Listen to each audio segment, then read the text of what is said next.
poder ilimitado, riqueza inimaginable y una oscuridad que devoró un imperio desde dentro. Bienvenidos a Crónicas Inmortales. Hoy no caminaremos por las soleadas avenidas de Roma. Hoy nos adentraremos en las catacumbas de su historia, en los aposentos secretos donde la depravación y la crueldad tejieron sus redes más siniestras. Olviden lo que creen saber. Vamos a desenterrar los secretos más oscuros de los emperadores que mancharon de sangre el mármol del poder. Hombres que ostentaron el título de Augusto, pero cuyas almas pertenecían al abismo. Prepárense porque la verdad es más aterradora que cualquier ficción.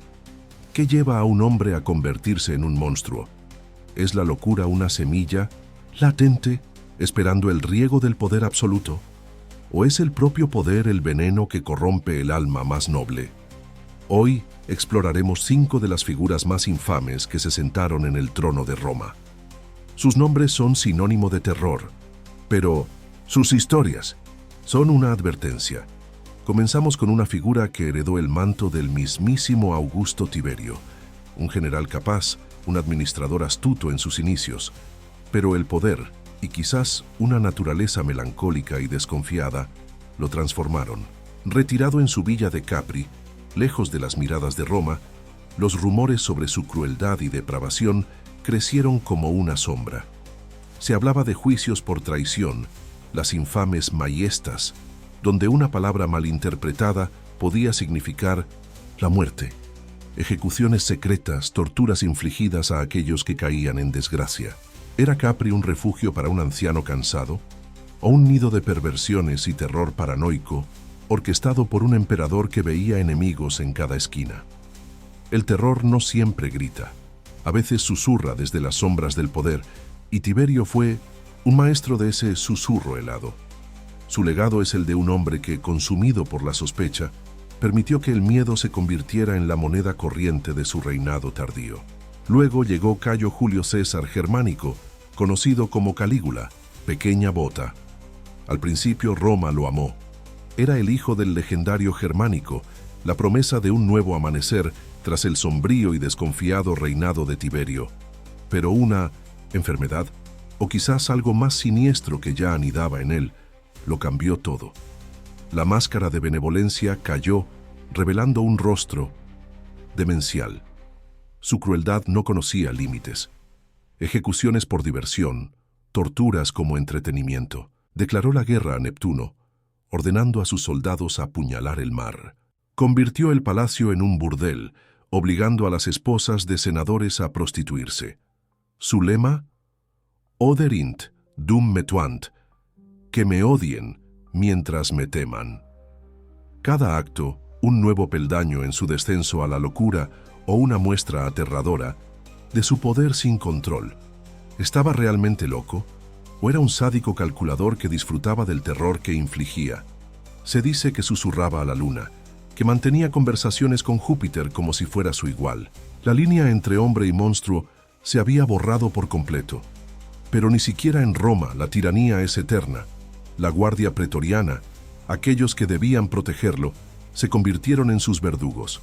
Casio Querea, un tribuno al que Calígula ridiculizaba constantemente, lideró la carga. 27 puñaladas sellaron su destino. El monstruo había caído. Pero la pregunta persistía. ¿Había muerto con él la semilla de la crueldad en el corazón de Roma? Si Calígula fue la locura encarnada, Nerón fue algo diferente, un hombre de supuestos talentos artísticos, un poeta, un músico, un auriga. Pero bajo la pátina del artista latía un corazón cada vez más oscuro, inflado por la adulación y consumido por la paranoia. Su reinado comenzó bajo la influencia de su ambiciosa madre, Agripina. Pero Nerón no toleraba rivales, ni siquiera a quien le dio la vida. Su asesinato fue un acto de una crueldad fría y calculada, un presagio de lo que vendría. Y entonces, el desastre. En el año 64, Roma ardió. Durante 6 días, las llamas consumieron la ciudad. ¿Fue Nerón el culpable, como susurraban sus enemigos? Un pirómano que buscaba espacio para su megalómano palacio dorado, la Domus Aurea. ¿O simplemente un chivo expiatorio conveniente?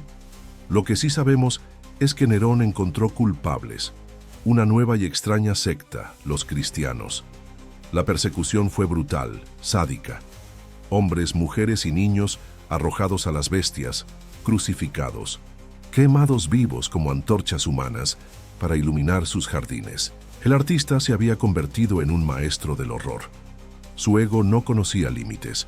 Se veía a sí mismo como un dios de las artes, forzando al Senado y al pueblo a presenciar sus interminables recitales. Mientras tanto, el imperio se desangraba por sus excesos y su negligencia.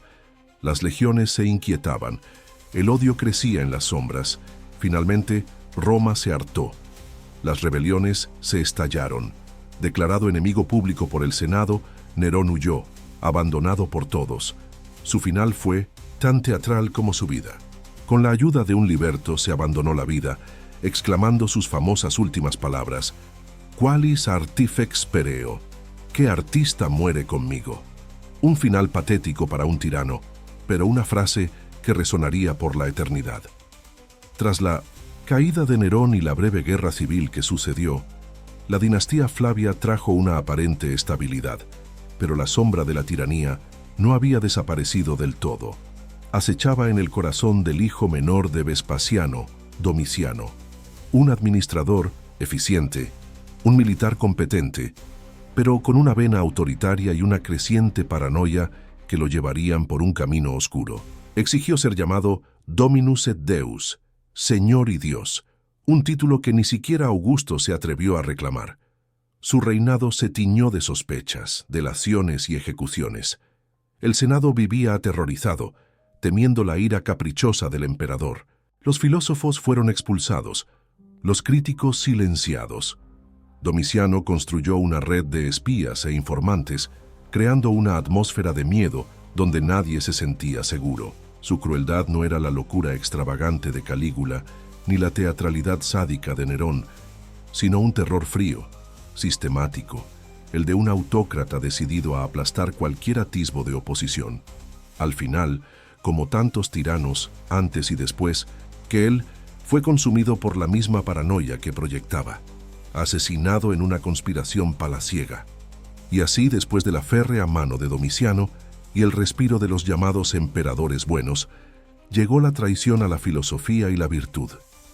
Marco Aurelio, el rey filósofo, cometió quizás su único gran error: creer que su propio hijo Cómodo seguiría sus pasos.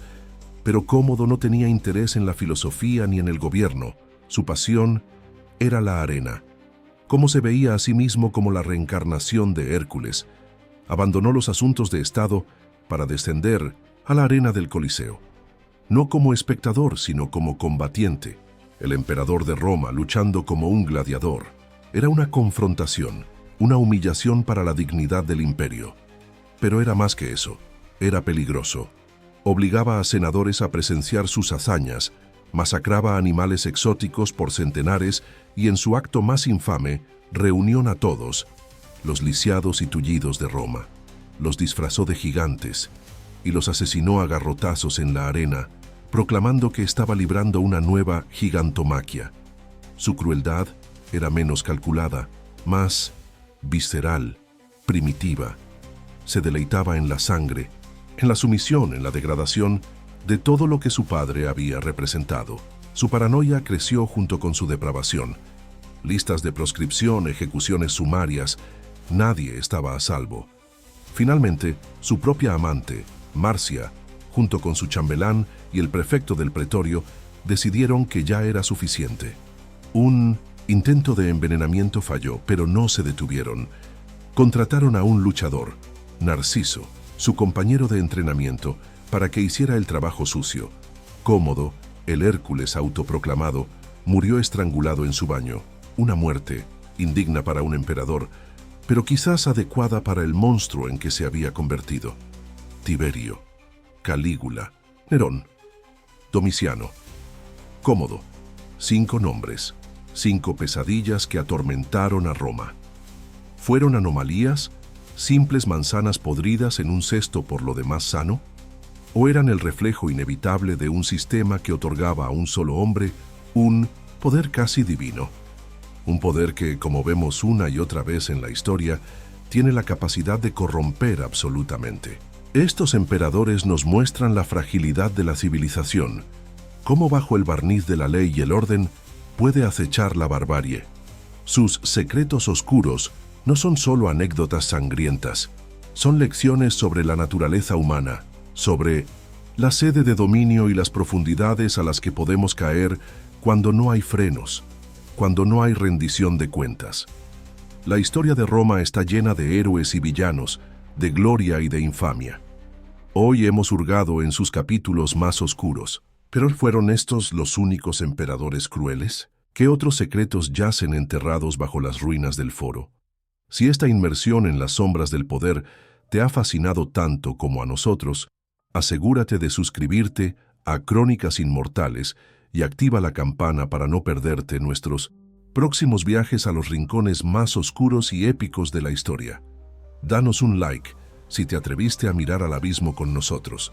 Y ahora, te pregunto, de estos 5 emperadores, ¿cuál te parece el más aterrador y por qué? ¿O hay algún otro tirano romano cuyos secretos cree que deberíamos desvelar? Déjanos tu opinión en los comentarios. Queremos saber qué piensas. Esto ha sido todo por hoy en Crónicas Inmortales. Recuerda, la historia está viva y sus ecos resuenan hasta nuestros días. Hasta la próxima, valientes exploradores del pasado.